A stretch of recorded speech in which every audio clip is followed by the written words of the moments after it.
നമസ്കാരം.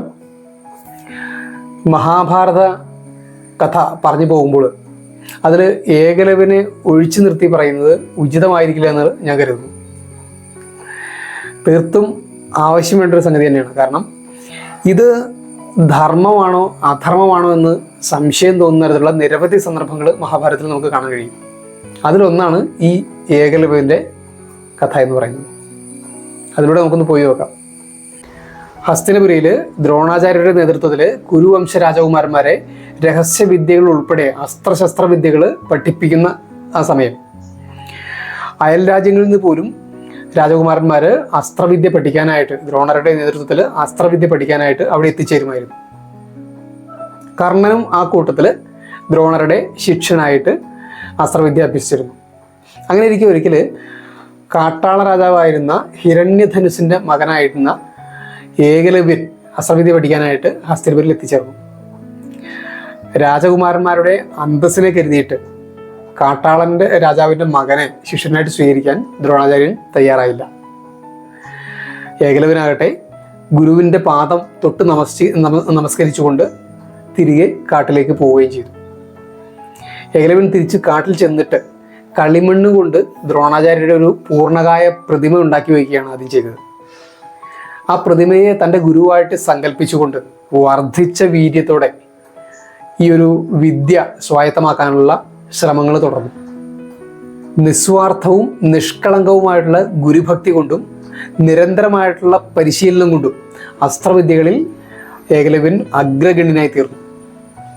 അങ്ങനെ ഇരിക്കെ ഒരിക്കൽ കുരുവംശ രാജകുമാരന്മാർ നായാട്ടിനായിട്ട് കാട്ടിലെത്തുകയാണ്. ആ ഒരു സമയത്ത് അവരുടെ കൂട്ടത്തിൽ ഒരു വേട്ടപ്പട്ടിയും ഉണ്ടായിരുന്നു സംഘത്തിൻ്റെ മുന്നിലായിട്ട്. ഇടയ്ക്കെപ്പോഴും സംഘത്തിൽ നിന്ന് മാറി സഞ്ചരിച്ച നായ ഏകലവ്യൻ അസ്ത്രവിദ്യ പരിശീലിക്കുന്ന ഇടത്തേക്ക് യാദൃശ്യമായിട്ട് ചെന്ന് എത്തുകയാണ്. ഇത് കണ്ടിട്ട് ഏകലവ്യൻ്റെ പരിശീലനം കണ്ടിട്ട് നായ ഉച്ചത്തിൽ കുരച്ചു. നായയുടെ കുര കേട്ട് തിരിഞ്ഞു നോക്കിയ ഏകലവ്യൻ ചെയ്ത പ്രവൃത്തി എന്താണെന്ന് വെച്ചിട്ടുണ്ടെങ്കിൽ നായയുടെ വായ ലക്ഷ്യമാക്കിയിട്ട് ഒന്നിന് പുറകെ ഒന്നായി 7 അസ്ത്രങ്ങൾ എയ്തു കൊള്ളിച്ചു. അമ്പേറ്റ നായ അമ്പരന്ന് തിരിച്ച് രാജകുമാരന്മാരുടെ അടുത്തേക്ക് ഓടിയെത്തുകയാണ്. അവരാ കാഴ്ച കണ്ട് അത്ഭുതപ്പെട്ടു. ഞെട്ടലും അത്ഭുതവുമാണ് അവരിലുണ്ടായത്.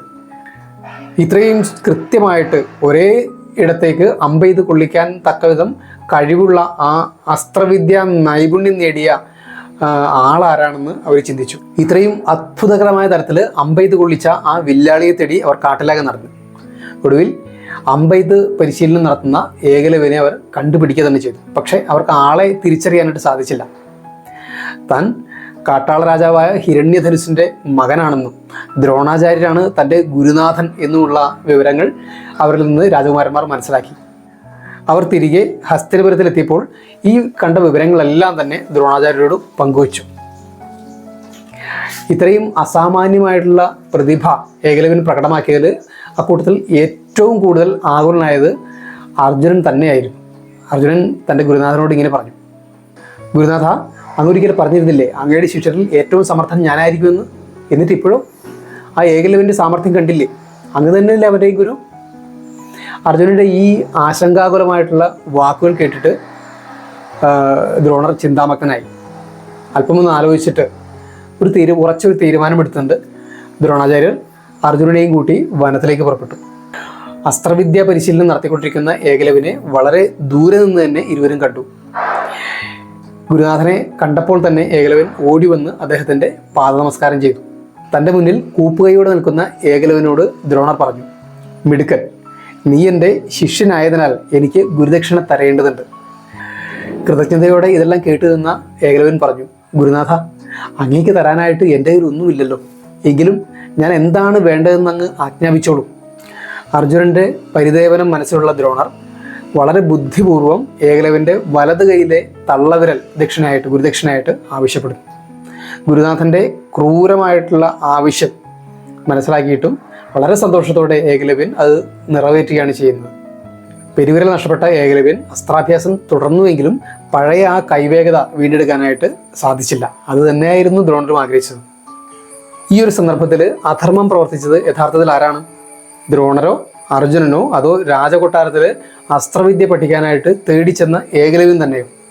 നിങ്ങളുടെ അഭിപ്രായങ്ങളൊന്ന് കമൻറ്റ് ചെയ്ത് കൊടുക്കുക. അതെന്തും ആയിക്കോട്ടെ, കമൻറ്റ് ചെയ്യാൻ പഠിക്കണ്ട. മഹാഭാരത കഥയുടെ മറ്റൊരു ഏടുമായിട്ട് അടുത്ത വീഡിയോയിൽ നമ്മൾ കാണും. എല്ലാവർക്കും നമസ്കാരം.